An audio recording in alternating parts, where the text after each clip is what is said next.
Good afternoon. We are very happy that you came to Bayreuth to show your documentary film, The Club, on Goans in Zanzibar.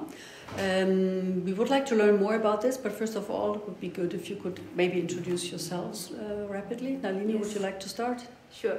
So I'm Nalini Elvino De Sousa. I like to say that I come from Goa. I was actually born in Lisbon. I've been living in Goa for the last 23 years. And apart from being a Portuguese teacher and to have my own NGO, I do documentaries, mainly for the Portuguese television, RTP, but I also like to do my own documentaries. I'm Pedro Pombo, I'm Portuguese, I'm an anthropologist, I have a background in art history and architecture, and I did my field work for PhD in Mozambique, and I've been living in India for the last 6 years, more or less. Thank you. Probably for those who haven't seen the beautiful film, O Clube, or The Club, could you give us a short idea, a summary of what the film is about? Well, this documentary is about the Goan diaspora in Tanzania, and we centered the stories that we gathered through the celebration of 100 years of the Goan Club in Dar es Salaam, and the space of the club and the history of the club, and being what connects to many different life stories that we were able to connect in Zanzibar and Dar es Salaam, but we ended up centering the film on Dar es Salaam, and all the personal narratives, the story of the space, historical background of the Goan diaspora to East Africa, mostly British East Africa, are made through the relevance that the club as a space of community has been always being as a central space for a community feeling in East Africa. I mean, listening to the summary that you just gave, what is maybe what were your main questions that you wanted to answer with your film? Because it's about migrants, it's about diaspora, it's about the relation between India and East Africa, it's about life stories. I mean, there are a lot of things intermingled, so maybe you could talk a little bit more about that. Actually, when we spoke to people, we end up understanding that there's so many avenues that we can tackle in this documentary, and then we kind of had to funnel into one or two of these questions.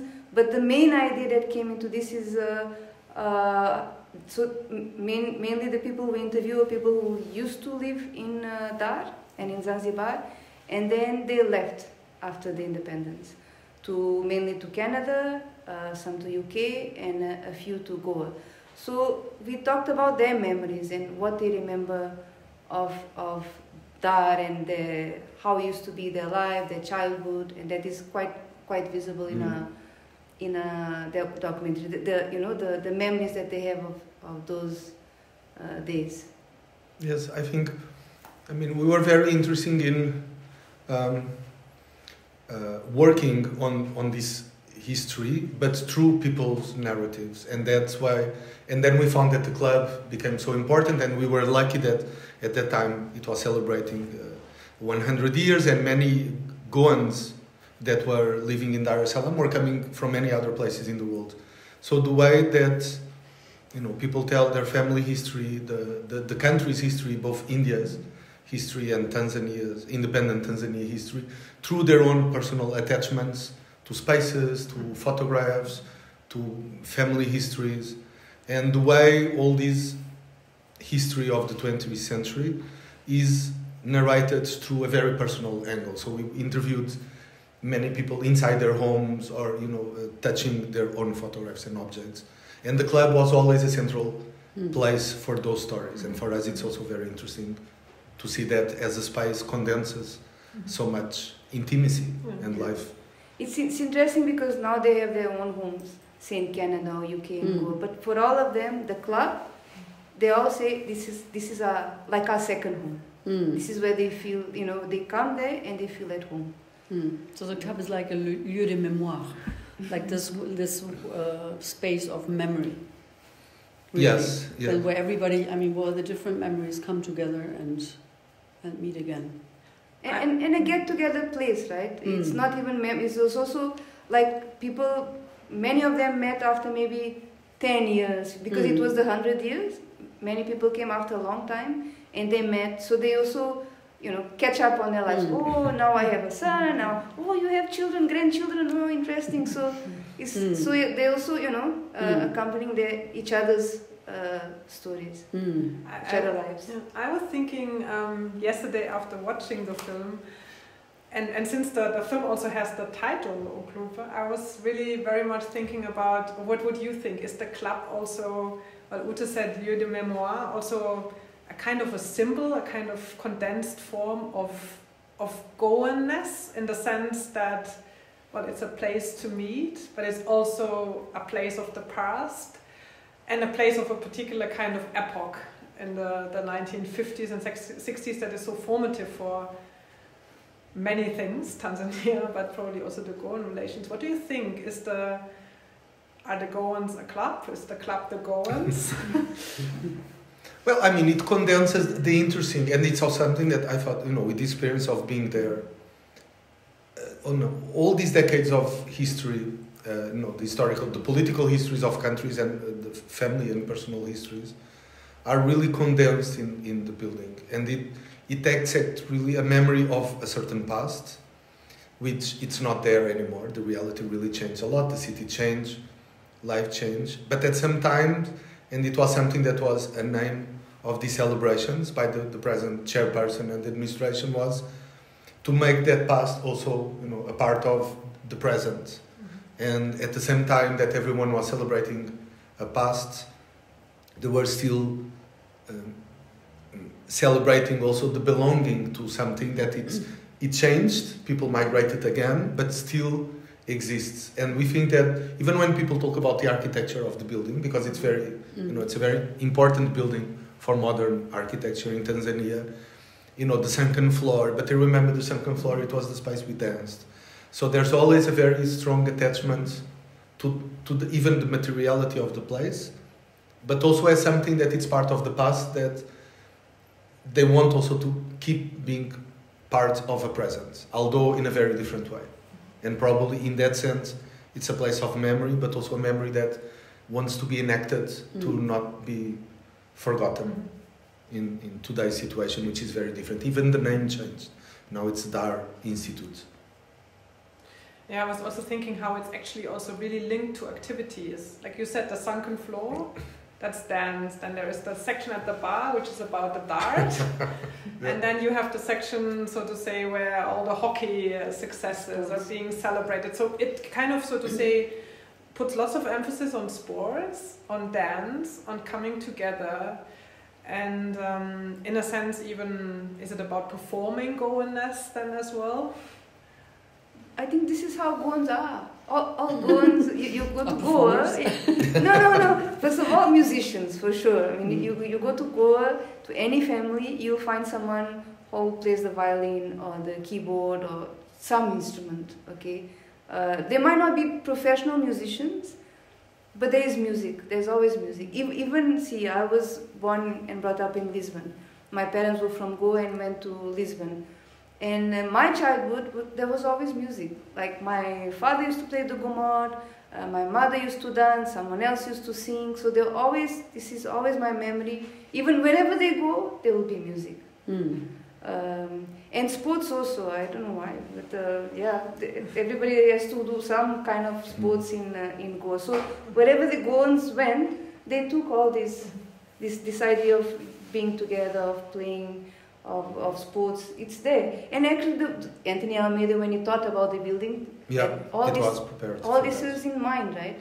So even the way the building was designed was for that, for them to come together. So. Yeah. I mean, I think probably it's similar to many other communities in diaspora. You have always to perform some kind of belonging. From a more probably anthropological perspective of working, how do we work these feelings in film, which was a dialogue that we always had, because we have very different experiences of working with kind of research. And then we wanted to have some part where people were telling, how do they tell themselves? Are you Tanzanian? Are you Goan?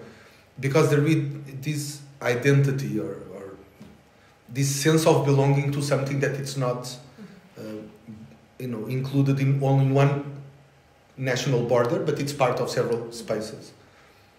And so, for example, for the celebrations, they had Portuguese dances, they had Konkani dances from Goa, and although most of the community that we met don't speak Portuguese or Konkani, because that's an identity marker of being a Goan, there it's always there. So there's always a kind of performance of finding something that we know that it's part of our heritage, and even if we don't speak, speak the language, and if you don't dance a Portuguese dance, but still when we get together, that it's part of the history of our parents, grandparents, and it's part of some kind of sense of community that they want to keep it alive, and that is very. I mean, we were seeing Portuguese dances. I really, I recognize a bit being Portuguese, but it's something that I do not know how to dance even. But it's very important for this, or the food, for example. We have Goan foods, Tanzanian foods, and this belonging to different places for us was very interesting because it's difficult even in terms of the practical life, because people really feel. I feel I belong to Goa, but I was born in Dar es Salaam, so I'm feeling completely Tanzanian. But I know that I'm different from other Tanzanians, and where one fits in all these discourses. Can I ask another question? Because you just mentioned... Yes, of course you can. you just said that the two of you had different... you just mentioned it rapidly, like different experience with research, or maybe your approach, I guess, also to this filmmaking. I'm a filmmaker, he's an anthropologist. Yeah, but that would be really interesting. I mean, what if you could talk a little bit more about those different research approaches, and how then also you brought this maybe together, like giving us a perfect example and maybe the more conflictual example to illustrate this cooperation would be really interesting. As we are also always discussing in this context also about the construction of knowledge in different dispositives and formats, so that would be really interesting. You want to start? Yeah. I also have my Goanness involved, right? because I was not born in Goa, but I feel Goan. My parents were Goan. So every story that touches Goa, it's there's something that also is my belonging, right? I was saying yesterday during the movie when Duncan asked, "What are your memories?" And the memory that stuck to me was being there for the New Year and feeling at home. I was so far away from Goa. I was in Tanzania, but I was feeling at home, right? And so that also has a big part in it. And then as a filmmaker, obviously that I will care more about how it looks, the angle, the sound. Well, I think even in the disagreements in the sense, maybe we should do this, maybe we should do that, not really fight. And I think it ended up working quite well. Of course, you have to discuss. But I think because we managed to gather some narrative, not a script, but outlines, we fight, okay, this is an important topic. So, for example, sometimes I was preparing the interviews, and sometimes interviews I was asking about something and someone else was talking about something else. And she was asking about it. So we were in synchrony of what word we wanted, the conversation flow. And then it helped because, for example, even photographing the space, we knew, okay, maybe the preparations are important, or okay, they are always talking about this particular place. And from my perspective of more historical and anthropological, okay, this is something that, they mention this, and it's something that we can highlight a bit. How to do it through sound and video. It was something that, Nalini came up with solutions, or okay, these angles are better, this works better. And then in the editing process, I was, Nalini and Gaspar, the editor, were, okay, this can come for 2 seconds. I think 2 seconds, it's nothing. I said, okay, we want 5 seconds, let's put 5 seconds.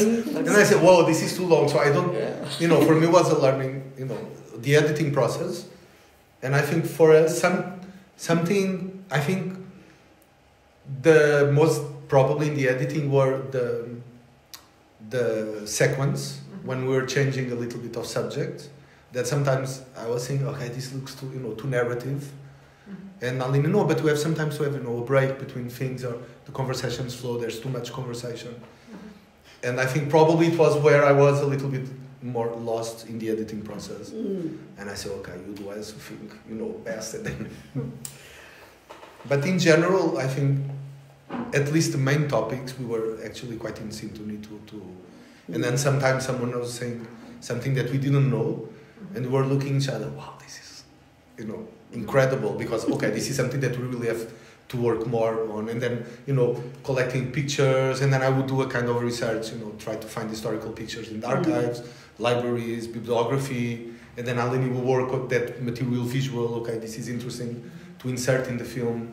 And with the music, for example, it was Nalini's work. I didn't interview with that in that sense, because she knew the musician much better, and you know, it's her language also that she used to how to put all these in a visual, which I'm not for that. But we ended up, you know, working quite well, I think. Yeah. But I think it is important. I think it is important to have this interdisciplinary work, you know. It is. Because as a filmmaker, I also look at things in a different way. He makes me look at things in a different way. And there should be more work like this, you know. Instead of only filmmakers with, you know, with that kind of team, we have to work more together like this. Yeah, I think it's really, I mean, as an experience, personal, or I really felt it was very important to see things in a different way, or see things in a different timing, or even at kind of editing, what kind of themes are important. For example, when we're shooting, you know, with the drone in Zanzibar, and I was more, oh wow, you know, the city, you know, I was completely lost in the beauty of all that. But then we wanted to the drone effect. Yeah, drone effect.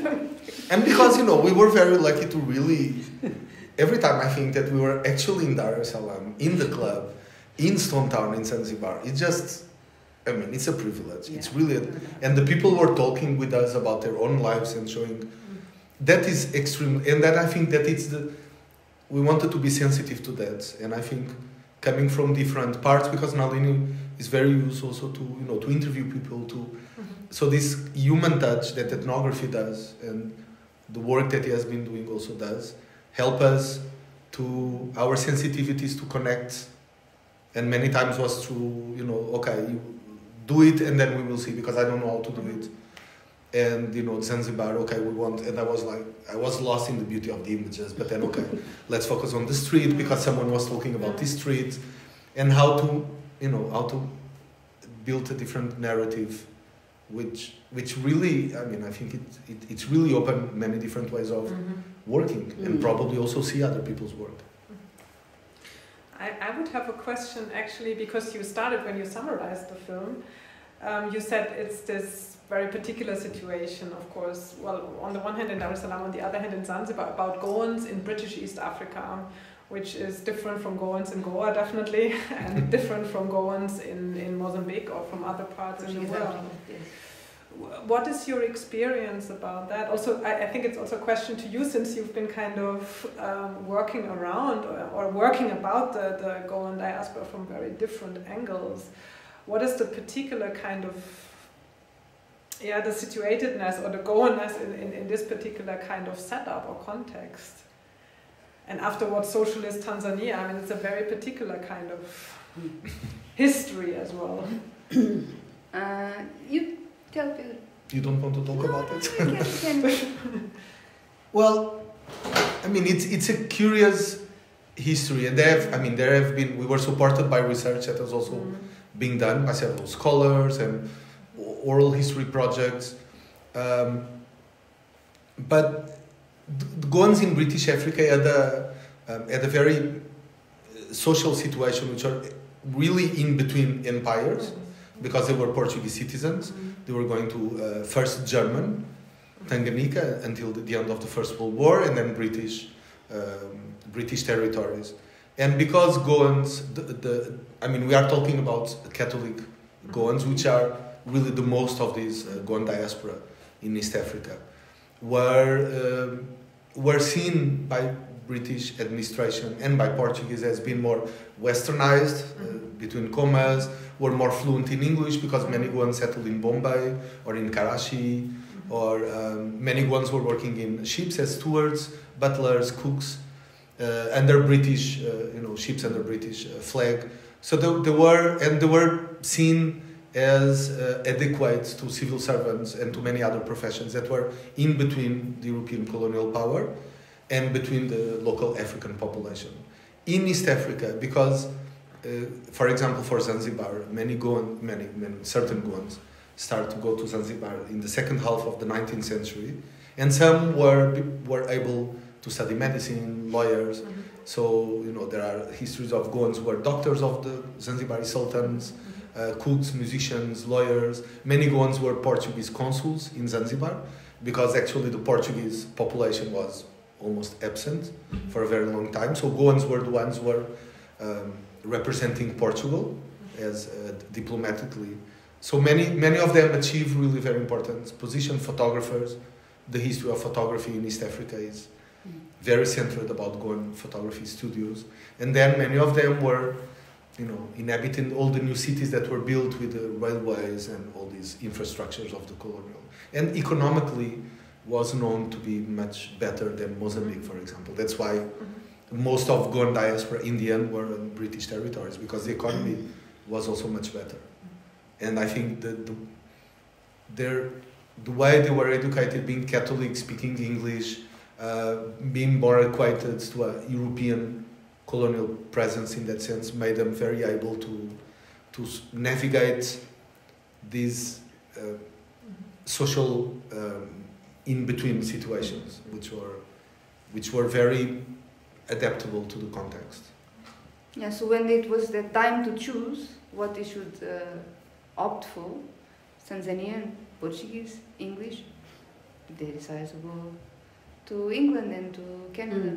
Yes, because with independences, so after 61, it was more difficult to come back to Goa if you kept the Portuguese passport with the annexation of Goa by India, and then with the Tanzanian independence, you could opt for Tanzanian citizenship, or you could opt for a British citizenship and go to UK, or you could opt to come back to Goa, but for that you have to become Indian citizenship, or keep the Portuguese citizenship and go to Mozambique or to Portugal. And this for us was very interesting, because very often they had documents with Portuguese documents, English documents, and they were it was many times was a treasure, like someone who comes in the film. It was like a family treasure, because it was a memory of citizenship and cancelled passports and stamps, and we understood that was very important also for their stories. But there's also lots of nostalgia and sadness or disappointment. That's at least what I felt in the film as well, about being so quickly, in a sense, excluded from the nation-state building then in Tanzania itself, right? So it's like sitting on the ruins of several empires all of a sudden. I mean, having many options, but then also, in a sense, probably having not so many options, or being, in a sense, also left out in many different ways. I feel it's not that they don't live better now, it's just because we are always attached to our childhood, right? So Mervyn says this in the movie. For us, our home is always those first few years of our life is what we identify. So that is that nostalgia. Not that they don't live well, they don't have a good life in other countries, but it's always that nostalgia of the childhood that is it's not lost. It's there, but it's not, But I think what is really there, what is striking is you have there's more political freedom with those independencies, but at the same time you have more restrictions because nations are built, which is kind of contradictory. You get more freedom, but in the end you have to decide to stick to one territory. I don't want to say that empires were good, but I mean, in personal experiences, this is what it also meant at the same time. And then there's also this nostalgia, maybe also about this. Yeah, you could more or less easily travel from India to East Africa, maybe to Portugal. I mean, with all the other problems that colonialism is coming with. But yeah, I think there might also be, I mean, this kind of layer in all these stories.